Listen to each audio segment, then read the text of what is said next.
First, my name is Sulistyo, and my other colleagues already mentioned. And we represent the Museum Maritime Jakarta, Jakarta Maritime Museum. It's located in north part of Jakarta, the capital city of Indonesia. So our theme is sailing away, reinterpreting the Nusantara traditional fashion, a miniature collection in Jakarta Maritime Museum. So I will quickly, with the background, what is the traditional fashion, miniature collection, socio-historical interpretation, and conclusion. So our background is divided into three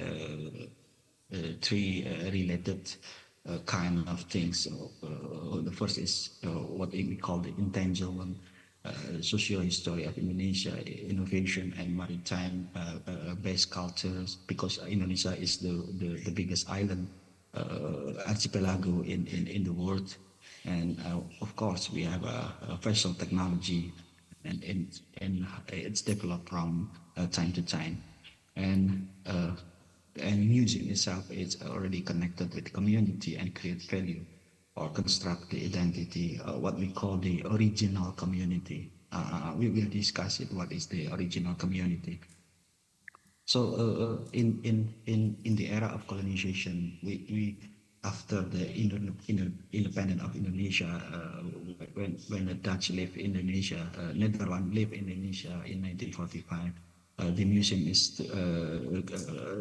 developed until recently with different kind of colonial experiment and knowledge. But now recently our nation Indonesia make its own history and cultures.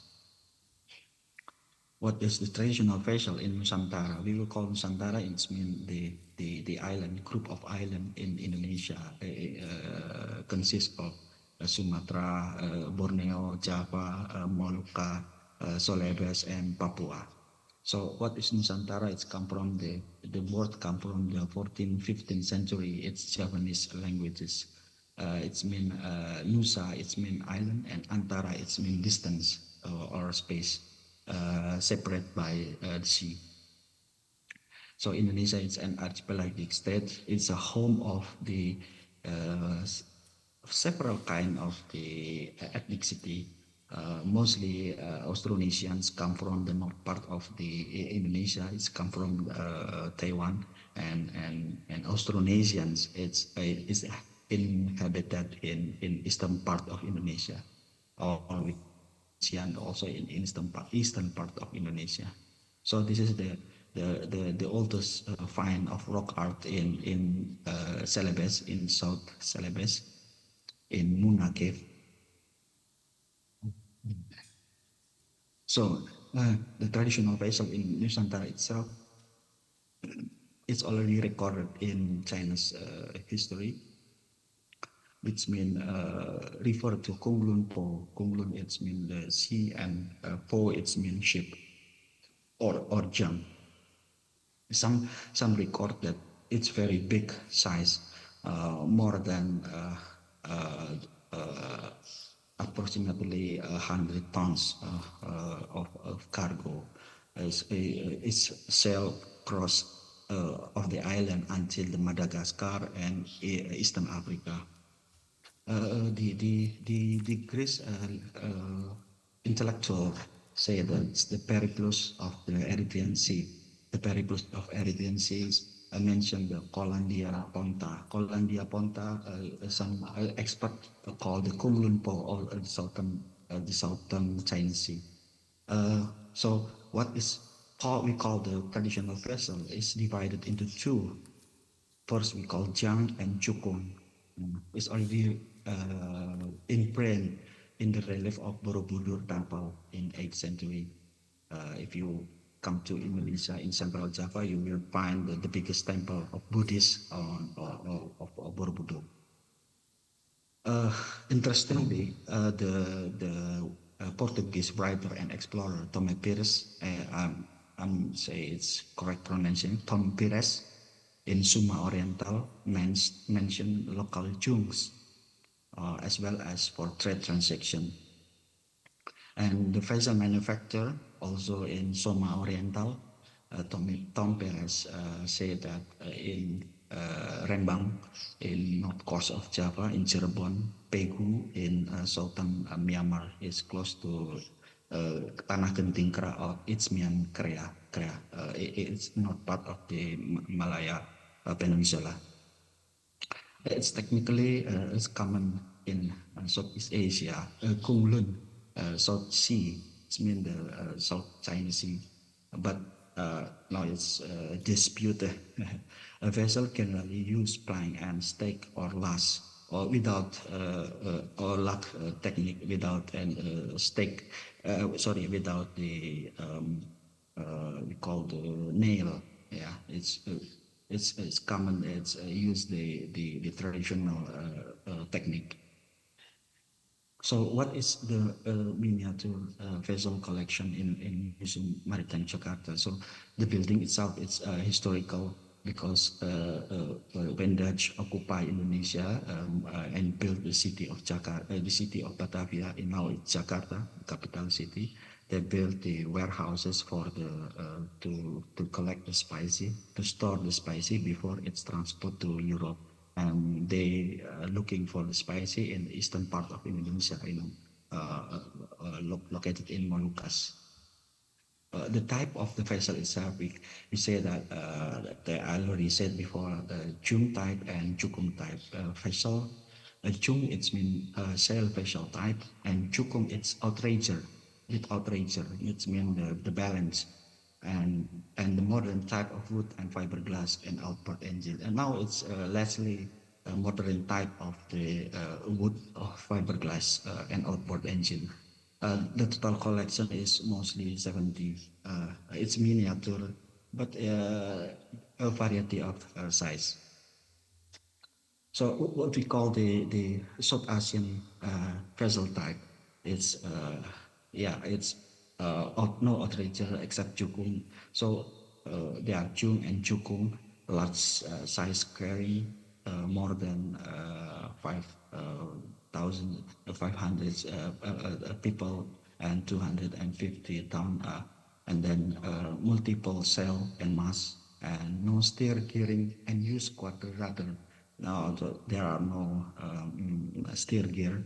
They use quarter rudder in the inside of the vessel, and several layer of plank and no iron use. So that's the important, no iron use for building these techniques. And we still see the traditional shipbuilding in Bulukumba in South Celebes. So what is the value of the traditional vessel for Indonesia? Of course, because we are against the decolonization, because Dutch colony are in Indonesia more than 350 years. So we call the early trade relations is already established even before the 7th century, and now. And then come to Sriwijaya Thalassocracy. It's a maritime superiority in Southeast Asia, being controlled transoceanic trade in western part of Indonesia, mostly in Malaya Peninsula and Sumatra, and then in Borneo, some part of the western Borneo. And until the 15th century, the Majapahit centrality is the biggest kingdom in East Java. It means that we call the central position in the archipelago as traffic route in Southeast Asia until Islam and European arrived in our archipelago. Portuguese, Dutch, and Spain, and then England also come to looking for the spice. So this is the mercantile type vessel of Pancalang in South Sulawesi. Now it's a collection of a museum in Rotterdam. So what is the reinterpretation, the historic, socio-historical value of thing? I use the theory of thing developed by Ian Hodder. That's the Nusantara vessel is a process of transformation of material, energy, and information, which according to its space. Space means the Nusantara, the island, and according to time category, the vessel a priori start from even the prehistoric moment until gradually until 2000 21st century no not only vessel but cultural interaction with other cultural entities, East Asia, South Asia, Mediterranean, the Middle East and Europe, and also move to due to the economic and even the political motivation, which still apparently persists in our collective memory, outrigger and cell type vessel. So what is the conclusion is for the museum itself, how to re-narrate the traditional vessel, the collection of the traditional vessel, how to we connect the community, how to we insight the socio-historical, and how we innovate and specialize the technology, because we interact with the various culture like India, China, Portuguese, Dutch, English, and etc. And how this cultural memory as initial entity of Perahu Nusantara, the outrigger vessel type. Okay, I think thank you. I think if you come to Indonesia and Bali, of course, you can see the traditional cukung, the type of cukung still used by the fishermen, the local fishermen. So this is the some of the collection like Papuan Cadik. Cadik means jukung with outrigger, and jegongan in north coast of Java. And our modern one is KRI Dewa Ruci. It's also based model of the Pinisi Kolekan Lete. It's also from the South Celebes. So in early 20th century, some of the picture from the Dutch, like this vessel in Brantas River in East Java and outrigger vessel in Sumba Island is still used as a local transport in the sea, not only in the sea but also in the river. So this is the traditional vessel in South Celebes and Bugis Pinisi said. And interestingly, the Pinisi already said as World Heritage of Cultural Heritage, World of Cultural Heritage. Okay, I think this is our museum close to the traditional port we call the Sunda Kalapa. It's a very historical, and the Portuguese come to Batavia in Jakarta now for looking for a spicy also. Okay, I think that's our presentation. I give back to you, Elizabeth. Thank you. Good morning, everyone. First of all, thank you to the Transmat organizing committee for this wonderful conference and for having us in these days. Have been truly stimulating and filled with outstanding contributions. I'm delighted to be here today to share with you a case study on the mediation of colonial heritage, closely connected to the context in which I live and conduct my PhD research in Rome, which is still ongoing. And it's about, as Elizabeth said, about artists' intervention into ethnographic museums. This mediation, which is incorporated in the title, is taking place within the Museum of Civilizations, Museo delle Civiltà, that's the proper name in Italian, which, as shown, is a vast institution spanning 50,000 square meters of exhibition and storage space, housing approximately 2 million objects. Despite the large scale, the museum is a relatively young institution. In fact, it was established in 2016 by the Italian Ministry of Culture and conceived really as a merger of 5 formerly independent Roman museums. But which civilizations? That could be the question, what this term even mean. In this slide, I've outlined the collections involved in the reorganization between 2016 and 2017. Other collections have been added recently. And I wanted to make this list just to highlight the heterogeneity of the collection. So we have the collection, for example, from the National Museum of Arts and Popular Traditions, Lamberto Loria, which is based on Italian ethnography, National Museum of Ethnography and Prehistory, Luigi Pigorini, I think Maria Figueira talked about it the other day. These 2 collections were already in the building.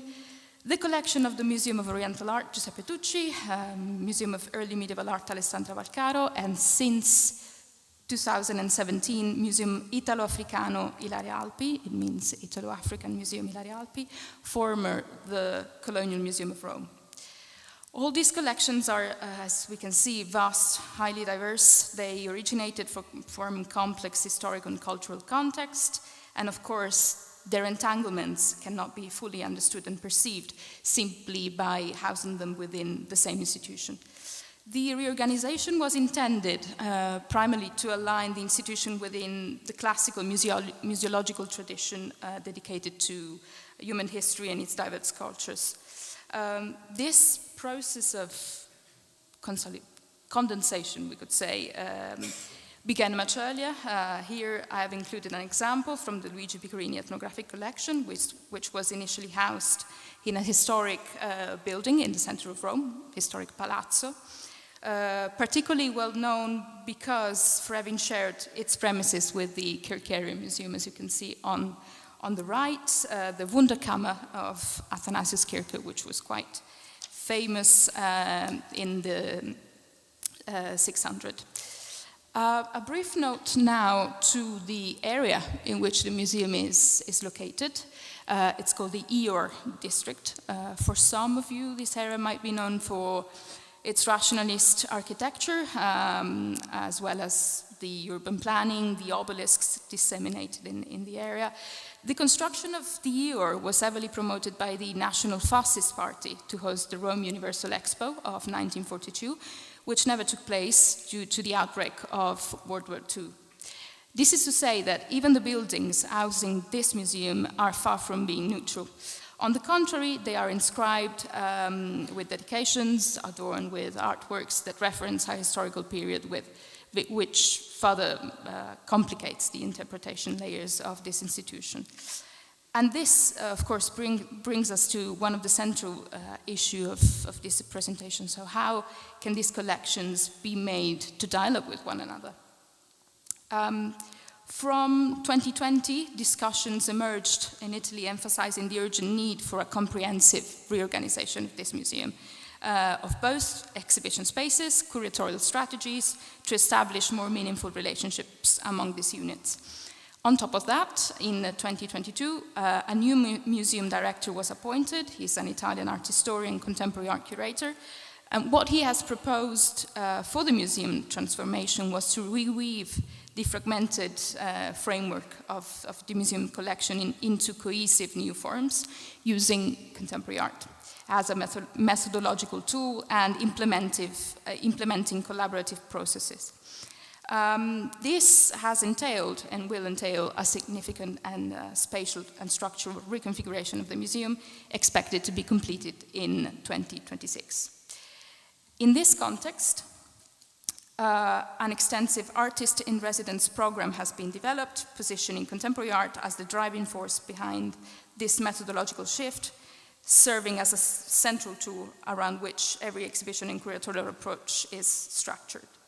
As part of this vision, 6 artists coming from multiple geographical backgrounds have been selected to develop independent research projects based on the museum archives and collections, both those on display and those held in storage. This is a multi-year initiative, as we can see.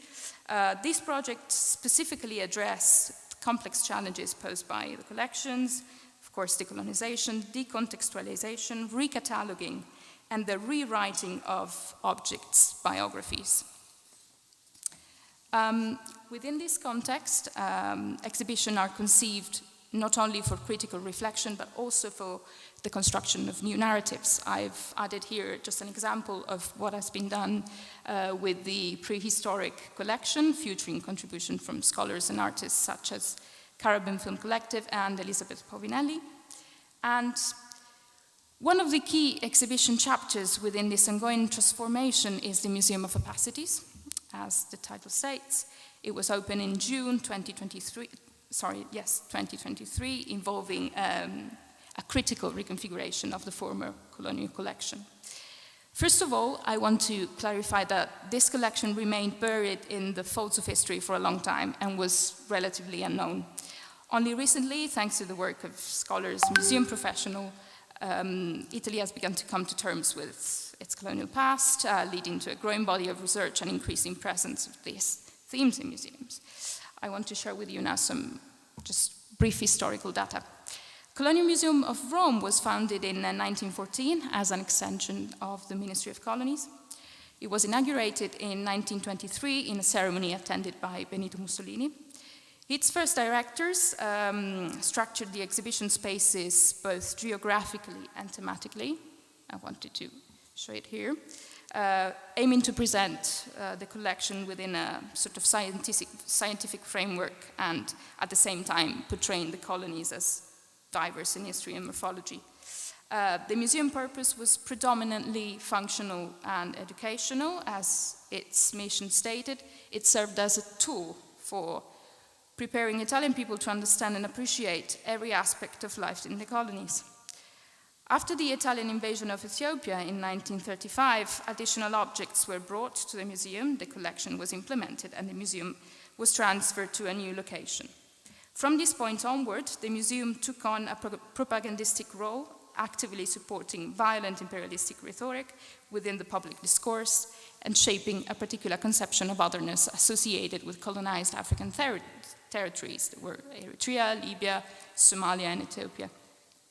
One of the most emblematic artifacts that were brought in this period and are central to this discussion, as we will see later, is a pair of sunglasses that belonged to Omar al-Mukhtār, the leader of Cyrenaican resistance, executed by Italian troops in 1931 in Libya. These sunglasses were exhibited as a trophy of victory, reinforcing the museum's ideological function. By this time, the collection had grown to include over 12,000 objects, as you can see here, spanning from archaeological artifacts, items, trade goods, seeds, scientific and technological instruments. And after World War II, the museum was reopened under the paradoxical name of Museum of Italian Africa, despite Italy having lost its colonies. And it remained, let's say, active until 1971, so quite recent. After that, the museum was closed and fell into historical oblivion. After this, the collection went through a complex period, made of frequent relocations in the storage of other institutions, that turned it almost into a ghost of Italian colonialism, as an Italian scholar stated, nearly erasing it from collective memory. It was only in 2017 that the collection was entrusted to the Museum of Civilizations, where anthropologists undertook the crucial task of cataloging the objects and researching their provenance, a process that is still central in the museum agenda. At the same time, strategies were developed to address the urgent need to transform the collection into an open public subject of study, allowing for partial exhibition after years of silence and concealment.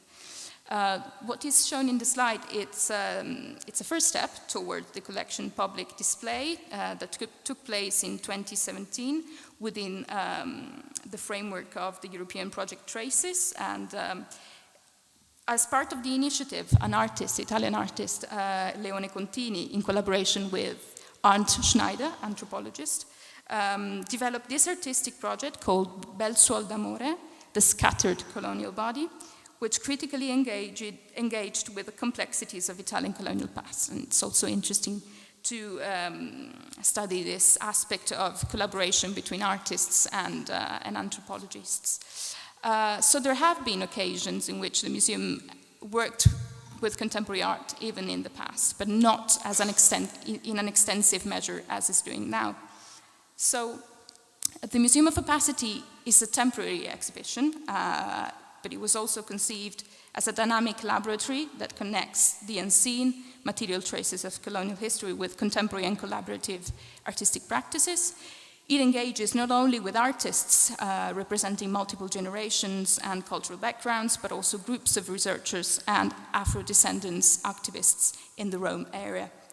This title, Museum of Opacities, Museo delle Opacità in Italian, resonates with the official name, and it makes a contrast with the official name Museo delle Civiltà of the museum, and draws inspiration from the work of Martinican poet and intellectual Edouard Glissant.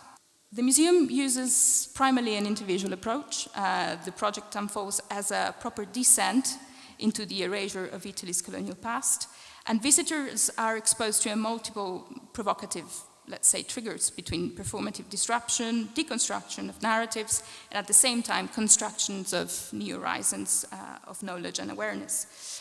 I want to clarify, it should be noted that not all the artworks were created specifically for this project. Some pieces, in fact, were acquired as part of the museum's recent effort to expand the contemporary art collection. I will give some very quick examples of what was shown. Of course, it's not the whole exhibition, just some parts. Some industrial goods, some captioned printed materials, books from the Colonial Museum were shown in the vitrines. And I don't know if you noticed that this model of the Governor Palace in Massawa was shown in the last picture in the magazine. Some piece of clothing, jewelry, very important work from Italian artist Rossella Biscotti called Notes on Zeret, clarifying the history of the Zeret cave massacre towards Ethiopian fighters. Another work from Italo-Libyan artist Adelita Usnibey, engaging with maps in the Colonial Museum of Rome. And some example of traditional Ethiopian painting that was part of the colonial collection, just opposed with Teo Eshetu's video work about the return of the obelisk of Axum. And of course, this reassessment raises critical question about the nature of this operation. I want to leave these questions open here. They are part of my, of course, integral part of my dissertation, and it's the critical structure of my dissertation. Questions are such as, can contemporary art truly function as a democratic tool? What is the impact of these practices on audiences, diasporic or not? What vision of the ethnographic museum does this convey? Does this approach generally contribute to decolonizing the system? I'd like to leave them open, and I want to explore with you in the last part this impressive work made by Egyptian artist Malak Yakut within the Museum of Opacities. It was shown in the Museum of Opacities, and she engaged with, as I said before, the sunglasses of Omar al-Mukhtār. In a conversation we had last October, together we explored with Malak the potential embedded in the objects and discussed strategies for reclaiming them within specific narratives. Malak Yakut works originated from her residency at the Museo delle Civiltà, undertaken as part of the European project Taking Care, Ethnographic and World Cultures Museum as Spaces of Care. She was deeply struck by the exhibition strategies employed to display these objects in the former Colonial Museum as well as by their diversity, and she chose the sunglasses as a point of departure for her work.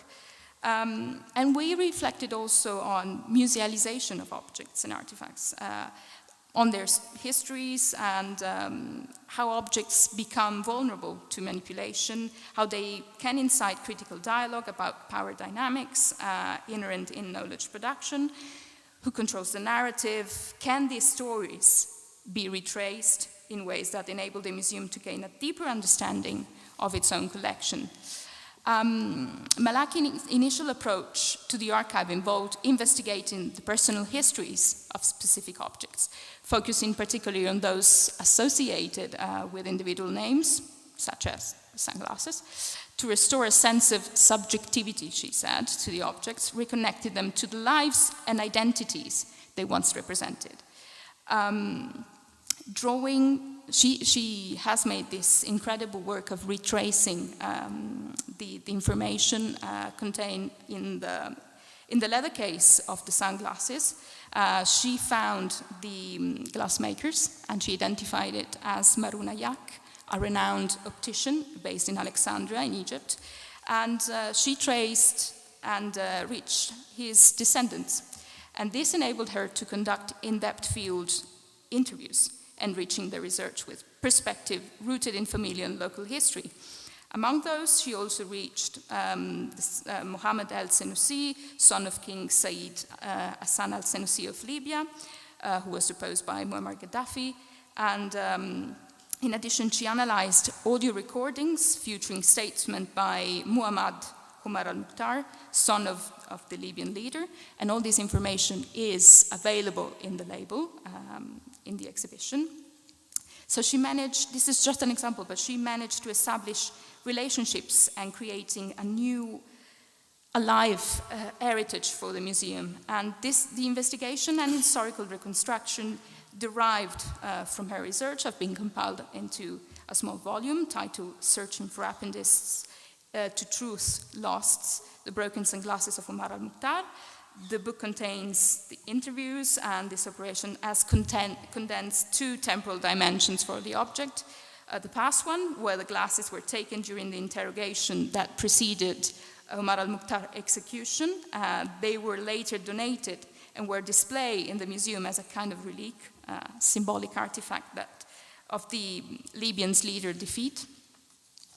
And alongside this narrative, the book features detailed drawings and technical designs of the glasses, as well as interviews, dialogues with the above-mentioned figure. So just to conclude, within the Museum of Opacities and Yakut installation, the sunglasses, the installation is put in a table with a glass above it.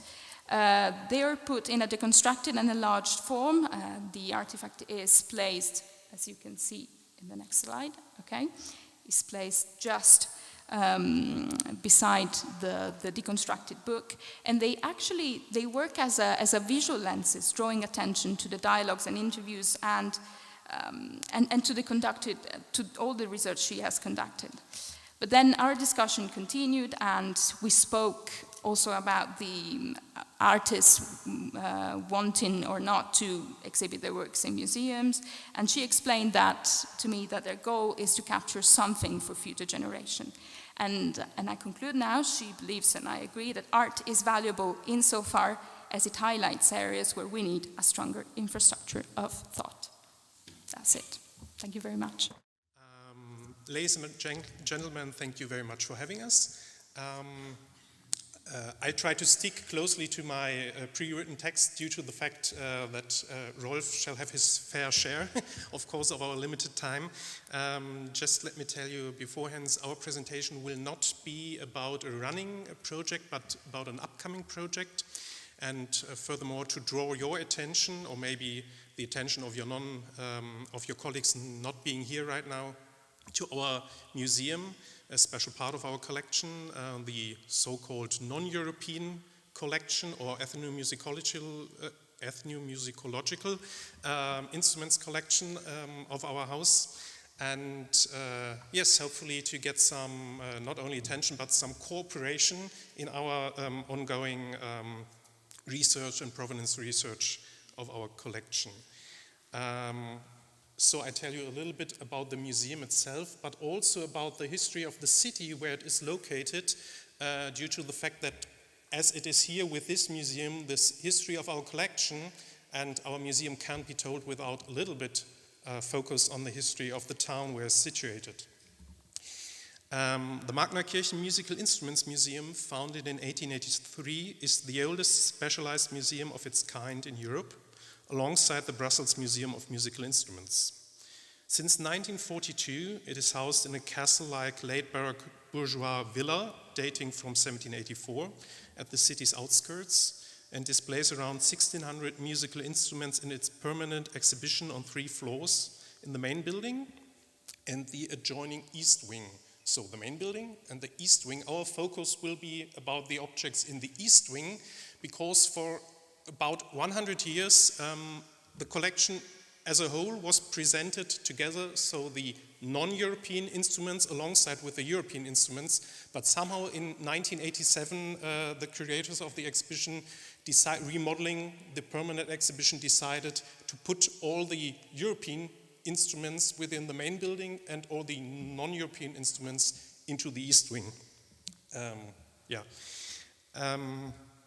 In addition to a main collection of over 14,500 instruments, it includes an extensive collection of hand tools and machines that were used to make musical instruments and accessoires such as instrument cases, strings, string bags, etc., as well as an extensive specialized library and an archive containing literature and organology and instrument making, as well as many unique surviving handwritten documents from instrument making workshops and trader companies' archives.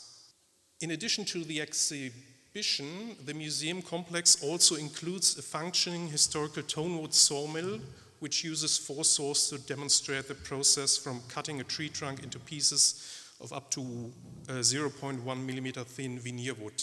So a historical building within the borders of our museum's complex.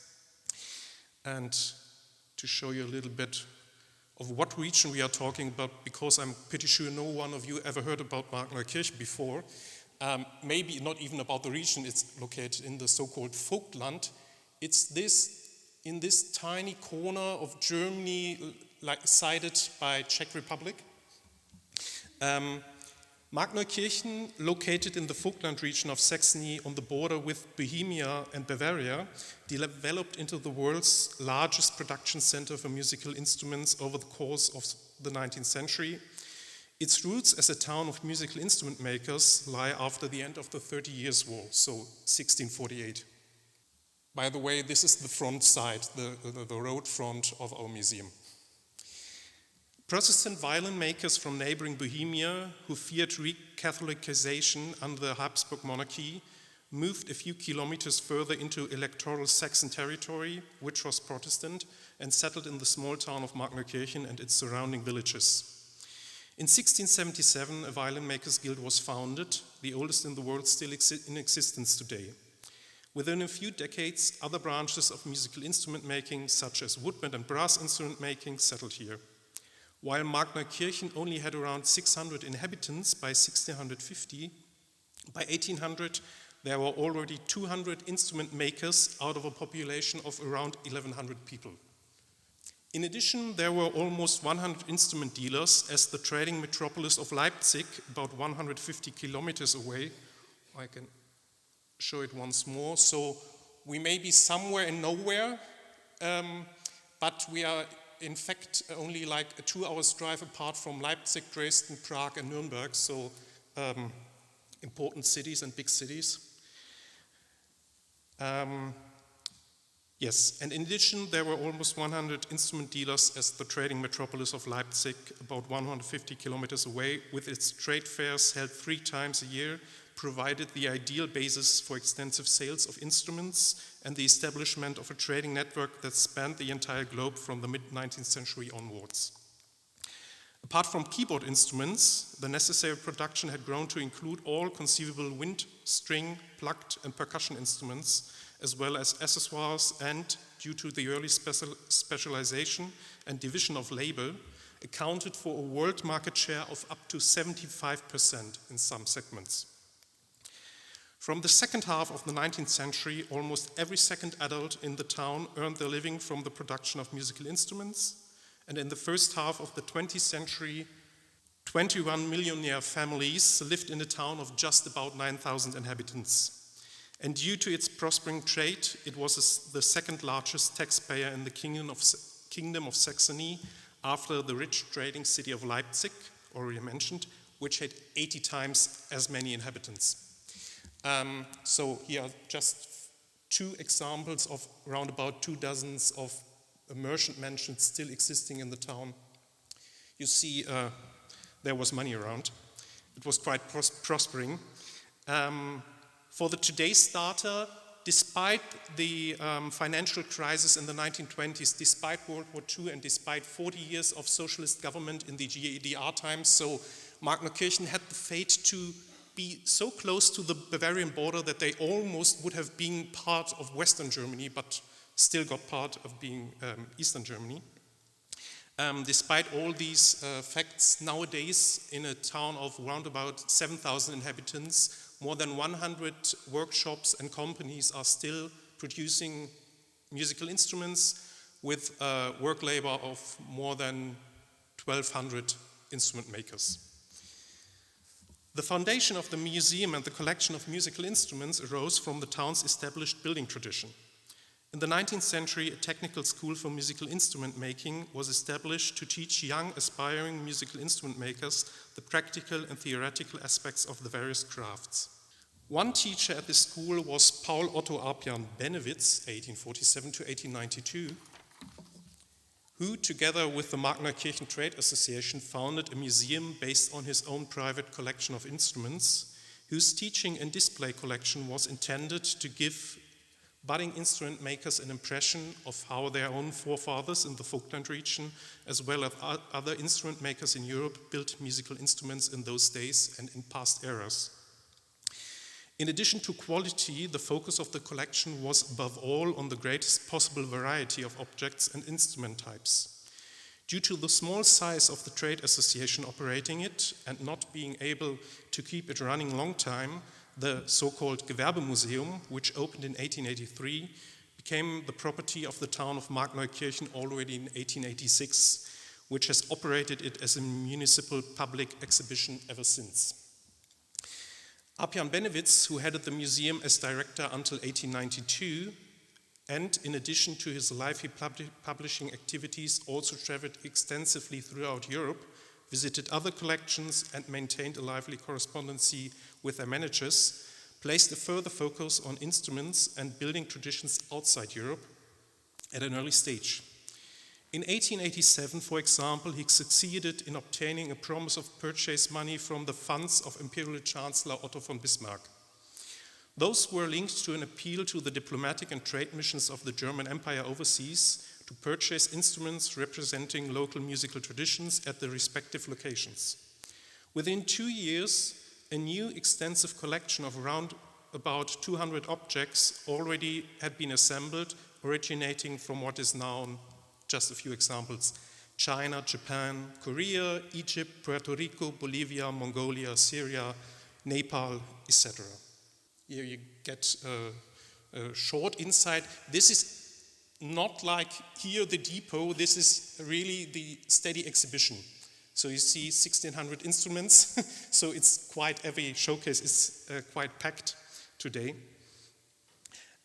These acquisitions served a variety of purposes. Not only did they expand the collection and exhibition for the public with numerous exotica, which could not be seen in this abundance and variety anywhere else in Saxony, and not even in the large Völkerkundemuseen, such as Hamburg, in the field of musical instruments.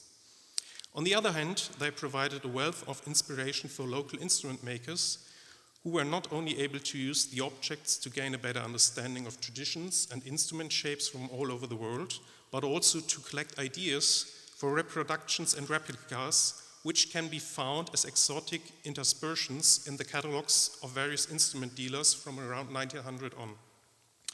These included, for example, Japanese muyus. Those are kind of wooden block drums shaped in a stylized form of a fish, or Turkish cymbals. The focus of the non-European collection, which now comprises around 500 instruments, is on Central America, North and Central Africa, as well as East Asia and the Middle East. For a long time, the Musical Instrument Museum avoided dealing with possible questions about the colonial or otherwise unjust contexts of its exotica. This was based on two reasons.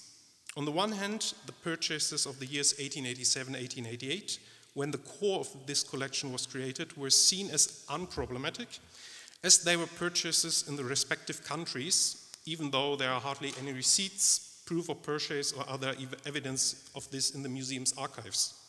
It is the legend transferred. On the other hand, and this makes the holdings of the 1880s all the more interesting for us, it was argued that the existing instruments only came from countries in which the German Empire was diplomatically represented, but no instruments came from direct German colonial territories of the time. So to say, not our former colony, not our problem. For a long time, questions about potentially problematic objects in terms of colonial history were avoided. Nevertheless, there was a growing desire to study and develop the inventoried but little researched objects in this branch of the collection, so inventoried but not catalogued. For almost 10 years now, the German ethnomusicologist Rolf Kilius was entrusted with the systematic and gradual cataloguing of the collection. He will inform you about the focus of his work and the results in a moment. After taking over the management of the museum in 2022, and having already dealt with questions of colonial and other unjust contexts in museums and collections during my more than 10 years of work at the musical instruments collection of the University of Leipzig, which is, by the way, the biggest collection of instruments in Germany, it was important for me to pay more attention to this part of the collection and to present the results of Rolf Kilius' work to the public. By the way, this is such a muyo, for example. In addition to specialist lectures, this mainly took, until now, the form of an extensive special exhibition with the theme Musical Instruments of the World in Magnerkirchen, China, Japan, Korea, which ran from fall 2023 to spring 2024. As it emerged during the preparations for this exhibition that there were at least 3 objects of unknown primary provenance in the collection and that others could not be ruled out, I was keen to initiate a corresponding research project at our museum to talk about these 3 instruments. Those were donated in the early 1900s by an inhabitant of the town of Magnerkirchen, 3 Chinese instruments, and he, which came out, happened to be a so-called China-Kämpfer, which means he was a soldier in the German colonial troops in China, so quite questionable. By the end of 2023, I took up initial talks with the Saxon Art Collections Dresden and the German Lost Art Foundation in Magdeburg in 2024 to lay the foundation for a corresponding research project. In such a project, an initial check will be carried out by professionals from the cooperating institutions to determine the possible number of problematic or questionable objects and then check whether a more in-depth check would be useful. If this is the case, and the possibility of financial support from federal and state institutes is given, so the first check would be the basis for further funding in this case. Rolf, who is already very familiar with the holdings of our collection, will conduct in-depth archive research, for example, in Berlin, to shed more light on the holdings and in particular the circumstances of their acquisition. Thank you from my part, and now Rolf will take over. Yes, hi everybody. Thank you, Elizabeth, for introducing us, and also thank you for you and your team for arranging this wonderful conference. Possibly there could be another conference in 2 years' time where we present our results of repatriation projects and museum intervention projects. I think that would be a nice idea. As Kim already mentioned, for nearly 10 years I spent several months a year in researching and cataloging a large collection of around 500 musical instruments in the Musical Instrument Museum in Magnerkirchen. Not only did I do research, but also I conducted oral history interviews with the instrument makers. I worked as an exhibition curator, and also I filmed how instruments are still made. So Magnerkirchen is still a vibrant place of around 100 workshops, and we had the chance to visit the workshops and to talk to the instrument makers today. Today, I like to speak about my research, of course, in the museum, and based on this work, I like to outline the most important topics for our planned provenance research project. The specialty of this collection is that already in the foundation period in the 1880s, 400 musical instruments of so-called non-European origin had been collected. Of course, there's not such a thing as European or non-European instruments. At least 100 additional instruments were collected in the GDR period and after World War II, and also in the after unification period in the 1990s. Today, this part of the collection mainly comprises of instruments from China, Korea, Japan, the Arab world, Central America, South and West Africa, and Iran. So these are the major collection points. The rest is just scattered from around the world. Given the age, number, the quality, and geographical dimension, it is a unique worldwide collection. That means the so-called non-European collection consists of around 14% of the inventory of the museum. It is rather large when one considers that the emphasis of this museum lies on a regional part in Germany and of course in the border area of Bohemia as well. In a way, I was very lucky to work on such a collection, and I was actually the first one working on this collection, although as Kim just told us, most of the exhibition was always shown to the public, you know. With this very first ethnomusicological, organological, and historical research in this world-class collection, we hope to reveal new findings on musical cultures, on the collectors, on the musicians, and the instrument makers. Already then, I intended to determine the provenance of the objects, of the instruments. Further, to establish how these instruments came into the possession of the museum. The importance of this collection is also that it was made long before the two world wars and revolutions in the 20th century. In respect to the Chinese instrument collection, which is the biggest collection, it was also long before the disastrous Cultural Revolution when many Chinese musical instruments were destroyed.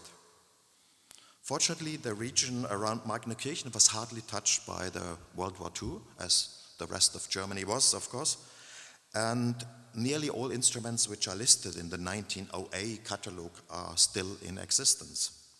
Some of these instruments might belong to the oldest of their respective countries. It is the case with the 120 instruments from China. It is a significant collection of the last Chinese dynasty, the Qing. And as the inscriptions on the instrument prove, many instruments were actually bought in instrument makers' shops and workshops. And also it's listed in which towns and cities they were existing. One of these exciting parts of the Musical Instrument Museum forms the so-called West African Musical Instrument Collection. It consists of around 30 instruments. The objects from the western parts of Africa had been procured by a German consul called Ernst Vossen, who later played a leading role in the colonial administration of the German Reich in East Africa. He arrived in Sierra Leone in 1876, and already in June 1887, that means just one decade later, his collection of musical instruments arrived in the museum in Germany. From his letters we know that he was paid around 1,000 mark, which was a rather large sum at the time. It is neither known which contractors he appointed, nor the musicians or the musical instrument makers who made the instruments, who played the instruments. One wonders who backed all this money. Based on ethnomusicological and organological research, we can state that nearly all objects from West Africa are from the griot traditions. These are traditional, professional, and hereditary musician guilds from countries today called the Gambia, Senegal, Guinea, Mali, and Sierra Leone. Of course, this is just one example of many findings. In order to find out more, we have listed topics of importance for a provenance project. I need to mention that Magnerkirchen was not founded as a kind of trophy house as other museums were at the time, like the Horniman Museum in London. There were economic and educational reasons behind the museum's inceptions. This needs to be regarded and respected when we do provenance research as well. Our project will comprise the following steps. First, to define the exact provenance of regional groups of musical instruments and to document the exact acquisition process. There, the focus should be on ethical consideration, previous ownerships, instrument dealers, and information about the instrument makers and musician communities. Second, to upload all catalog entries online to be viewed by the community worldwide and for free, of course. Third, to establish contacts to source communities, regional experts as regionals from the source communities, areas, and other institutions worldwide. Fourth, to develop exhibition and educational concepts for the museum. The first step will be curation of a special exhibition to the African instruments. And also I think we talk about, the museum has talked about till recently about European and non-European instrument. I think it needs a concept where this distinction should be abolished because instruments belong to several traditions and should be shown together. And therefore it needs a concept for that. And finally, on a case-to-case basis, we should consider restitution and repatriation of individual objects, but also of whole object groups. Some final remarks.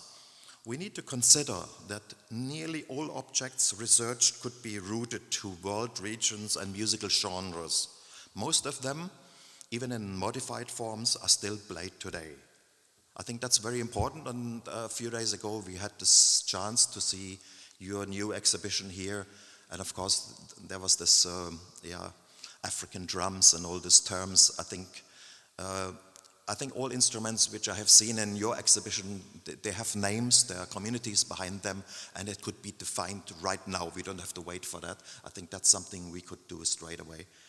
Yeah. Finally, Zheng Yu, she's a Chinese musician based in London. She's also a musicologist. And we invited her for the opening of the East Asian exhibition, special exhibition, and she had the chance to look at the Chinese instruments, and she was just, she said, oh, I want to come back and see what is this collection about, and we are still in contact with her.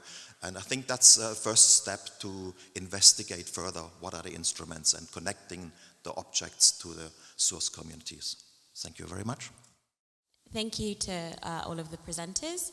My question is about the last presentation. Is it possible to play any of the instruments in the collection? Thank you. Thank you so much for both the three presentations. The instruments, music instruments, you were speaking about repatriation, restitution. On which is the violence which was done that these instruments they were not bought? I would like to understand what is the colonial context of which of these instruments. First concerning Africa and also the other ones, please. And is it possible to use another term than non-European? Because this is really very painful. Thank you for your presentation. Alexandre Vefor, Museu Nacional de Etnologia. And I have a question more technical. We work with a lot of instruments from African and other provenience, and we have the problem of restoration, but not the restoration that we are talking here by the main subject, is the restoration of the instrument to the function. So the question is how you consider this question of restoring instruments from other cultures, and there are contacts with the instruments makers from those original cultures. thank you so much for all these presentations. I also want to engage a little bit with the final presentation. And I suppose I would want to ask how far you can go with that argument against the ways in which museums classify musical instruments and your desire to declassify them, to unclassify them, because that museum classificatory system is also linked to disciplines. And, you know, and here I'm of course referring to all of the disciplines that, or the sub-disciplines that begin with ethno, and how they get renamed, and how they relate to the way music gets classified in the world, in the music store, maybe on Spotify and these other platforms. I mean, I remember how it used to work in South Africa, how they divided music that was thought of as white music and music that was thought of as black music, and the ethno labels would be operationalized, and then they had to stop doing that. So and music is just so beautiful, as are other expressive art forms, because they very often defy classification, and it also makes all kinds of presumptions about what kinds of people play what kinds of instruments and so forth.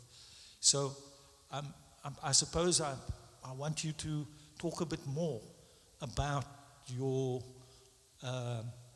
unclassified project. So thank you for all the questions very much. I'll start with the first one, possibility to play. In the world of musical instrument museums, at least in the Central Europe world, German and German-speaking museums since the 1970s, and this also refers a little bit to the question of restoring instruments. There are two ways of handling items within the collections. First way is to keep them in their present state. So saying that the present state is also kind of an historical state, and we keep the instruments as they are, no matter if they are playable right now or if they are non-playable right now. Most of these museums who decide, or it's not even the museums in general themselves, but often it's the depot manager, let's say, who decides in which condition they are kept or not, or the restaurator as well.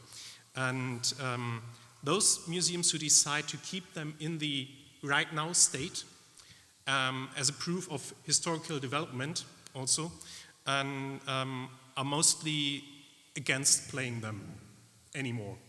So musical instruments museum in itself is a contradiction, because you have a collection out of the love for musical instruments which are supposed to sound, and the very moment for most collections, as long as they are not private, for most public collections, the very moment they come into the collection, they are muted, mostly forever. Let's say 95% of them are muted forever. It wasn't always the deal. For example, the Leipzig collection was established around about the same time, few years later, than the Magnerkirchen collection. And the previous collector, or the first collector, was always trying to let the music sound and to show people how old instruments sounded. Nowadays, museums say this isn't that much of a need anymore, because we got a lot of reconstructions of old instruments, for example, and they are going to be played by professional musicians. As far as concerning our museum, just focusing the European collection, so the core of our instrument collection, I try to keep them as good as in shape to be played if there's some firm interest in a special instrument to be resounding. Concerning the, and I come to the second question in the same answer, concerning the non-European collection, and I'd really like to, but we are right now not in the state of judging how well they are in shape. Of course, there are some instruments, like say, for example, Chinese pipe organs, Chinese mouth organs, and I'm sorry. Those can be judged and, let's say, tried on an easy level if they are still sounding. And then, if they are still sounding, I think they could be played as well. Same goes for some drum instruments. String instruments, it heavily depends on the condition. As Rolf said, we are in the lucky state that most of our instruments are well preserved due to no war damage, etc. We have some instruments from the 1880s, Puerto Rico. We know that no other museum in the world, not even the country of Puerto Rico itself, has instruments anymore in this early state as we do. I'd like to have some focus also in this research program to whether we can restaurate some instruments or giving them a state of being able to be played. Next question would be, who will play them? And from which community will the players come? Because I wouldn't give a European string player a Chinese string instrument, for example, or an African string instrument, just to test if it sounds. Non-European for the term just, and then I'll hand over to you for the next thing or your thoughts on it. Non-European is a term which was implemented into the history of the museum some decades ago, at least 1887, maybe furthermore. The official is not even non-European, but outer European instruments, außereuropäische Instrumente in German. We still have the sign of außereuropäische Instrumente somewhere in the exhibition. I have to admit, I talked lately, like 2 weeks ago, with one of my colleagues. We are just a team of 5, to replace it as soon as possible. When the people come to our museum, they are welcomed in the entrance, and we give them a little overview how to make their way through the exhibition. And then we are talking about saying, this is the main ring, there are the string instruments, the plucked instruments, the brass instruments, and so on. And then you go over to the East Wing, and this is our now terminology, and we say, and in the East Wing you can find our collection Asia, Africa, South America. So we officially do not call it anymore non-European. This was referring to a historical state or historical term. It is a difficult term, that's why we wouldn't use it anymore nowadays, but we are lacking, so we have this kind of new term, Africa, Asia, South America, as a generalization for now. Yeah, foremost, restoration. There is no musical instrument restorator there. So I think it's very difficult to change anything right now. Yeah, the instruments are kind of preserved, but some of them are in a very difficult conditions. But of course we need to talk to instrument restorator from the source communities who know about the instruments. But even then I was talking to a Korean friend and showed him the Korean instruments. He said, oh, we can put this back, there's a possibility in Seoul to put it back in the original condition. But for instance, the Chinese musician Zheng Yu, she told us, don't do this, because we want to see how they are made at the time, it's a document from the 19th century.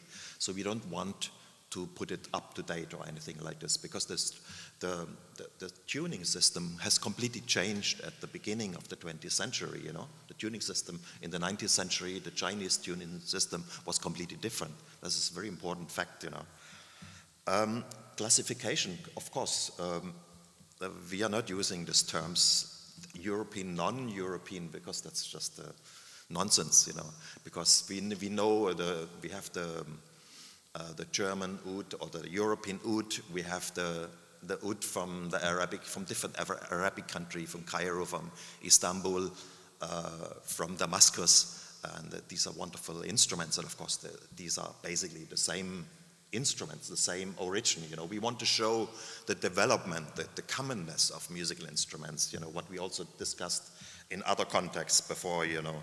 And of course, my personal approach, ethnomusicology, by the way, is not looking at non-European culture or anything like this. It's looking into how music making is seen in a social context. You know, I can do a research on Baroque instruments in an ethnomusicological context to find out about the society at the time. Why did they play the music which they play still today? Why is it still preserved like this? That's an interesting question, isn't it? I was especially interested what musician communities play which instruments. What are the ensembles of the instruments, you know? What can we learn from these cultures? I think that's my approach, you know, and I think a lot of people come to the museum and they just say, oh, wow, these instruments, yeah, nice, but they have no idea what's all about, you know. I think it's a very important task of any instrument museum to teach people about musical instrument making, and of course many experts around the world, they come to the museum and look at the instruments, you know. I think that's a very important thing that we open this up for the community around the world. Therefore, I said the first step is cataloging the instruments which we have done so far, and putting everything online that people can see what is there, you know. That's the most important thing. That's the starting point of everything else. And of course, for the provenance project, we don't know yet what is the outcome. Hopefully we can tell you in a couple of years' time in case we get the funding. So to add, we overlooked the first part of the second question, what is the colonial context? And as I already said, colonial context, for a long time it was avoided to talk about colonial context due to this legend. The first 200 instruments were bought by public fundings by the German Empire, and so if they are bought, there is no unjust context. So this rather like fairy tale thinking, I guess. And then Rolf stumbled across these 3 instruments from China by the so-called China-Kämpfer. Very difficult context to be looked further on. And colonial context, when I return to Markneukirchen, I'm pretty sure I get some wind into my face, blowing straight into my face for being here, because until I came here, nobody knew about the theme of the conference I'm going to. And the history of the museum, as I told, is very closely connected to the city. There are, as I said, 1,200 people still producing musical instruments. The history of the museum, of the collection, always also grew with donations of the dynasties of instruments makers we have there. So the heartfelt connection of the people, of the public to the museum is very close. And so when I first talked like 2 years ago about colonial context, it was like when the Benin Bronze were in the German public, were discussed, and most people were like, oh, they are going to take our instruments, our objects, our items, whatever. So I'm not quite sure what will wait for me when I return, but I'm good with it. And colonial context, of course, we hope there is no context, no unjust context, no unjust colonial context. That's why there has to be a first overlook by the Center of German Lost and Art Culture Foundation, so Deutsches Zentrum Kulturgutverlust Magdeburg, which was originally established to be a connective partner for the Jewish claim conferences, and so to restore objects with an unjust context of World War II. And some years ago, I think like 5 to 7 years ago, they broadened their context to German colonial history, and even to GDR injustice history, and for museums, of course, and collections mostly. So we hope there is no such context. If there is, we are going to take the steps that are needed to, can I say, doing wrong, right? No, I don't think I can say it, but you know what I mean. And yeah, that's what we are going to do, or what we are facing to do now with our like 500 instruments. Irene, I have a question for you. Well, thank you very much for your presentation. I'm always excited when I hear about Italy and its former colonial possessions in Africa. 12,000 objects, you said. And my question, in a way, is about the captions, about the texts in the exhibition. Do they tell anything, for instance, about the murder of about 2,000 clergymen from the Ethiopian Orthodox Church in 1937? And do they tell anything, for instance, about the official agreement signed by both governments of Italy and Ethiopia of 1956 about the restitution of hundreds of artifacts? Can you say something about it? Thank you very much. I think it's very important. Yes, the museum, well, from what I could see in the exhibition, the change was very big. This is the first time this collection is being shown, and yes, they're quite open about this historical data, and there's even a big. Up to a certain point, there's a big list on the wall. It's enlarged of all the objects that have been requested, and even the sunglasses of Omar al-Mukhtār have been they've been requested by the Libyan government in 1955, and there's an Italian scholar called Beatrice Falcucci who has written a wonderful paper about them, and of course they're still in Rome. And all the violence entrenched in these objects is shown and openly analyzed, I would say. The first image, there was a stair, it was a work of art by an artist called Michael Gabriel. It was a staircase, and it was called Yekatit 12. That is the massacre of hundreds of civilians in Addis Ababa. And it's all written in the labels, and I have to say they've done, both anthropologists, New Direction, a great work of development. And of course, what I've shown as a first step, the project between artist Leone Contini and anthropologist from Norway, Arnd Schneider, there was a sort of, not a premise, but they started working on Italian memory of colonialism, which is also very, very important. What has been erased, what we should sort of point now at the moment. And they worked also on facial masks that have been taken by anthropologists. And it was a very interesting work. There's a lot of literature about it. But yes, I would say that it's openly, violence is openly addressed. And the labels, which are, I think they are essential in every sort of exhibition installation, but especially in these contexts, they both provide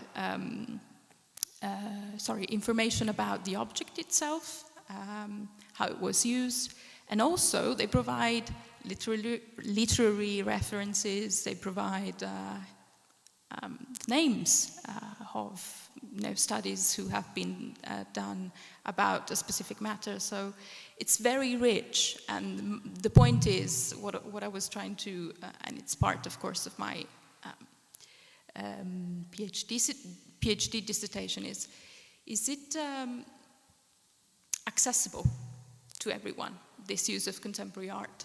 That was the core, but yes, it's openly said now. Thanks to the work of many researchers, museum professionals, because I think it's quite recent that Italy has started to face this colonial complex heritage. And an incredible, probably one of the most famous and notable Italian historians called Angelo del Boca. He's written incredible work, and he was a pivotal figure pioneering. Sorry about that. Pioneering. And he always claimed how this lack of, sense of responsibility that the government in the first place, and then of course the population has towards these themes. I hope I answered, but yes, it's openly addressed in the labels. It's quite interesting what you say, but Italy is obliged to restitute hundreds of artifacts and nothing is happening. Yeah, no, you're right.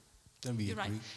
There's a commission, a group of study of the colonial heritage who has been founded in 2021. And the name is also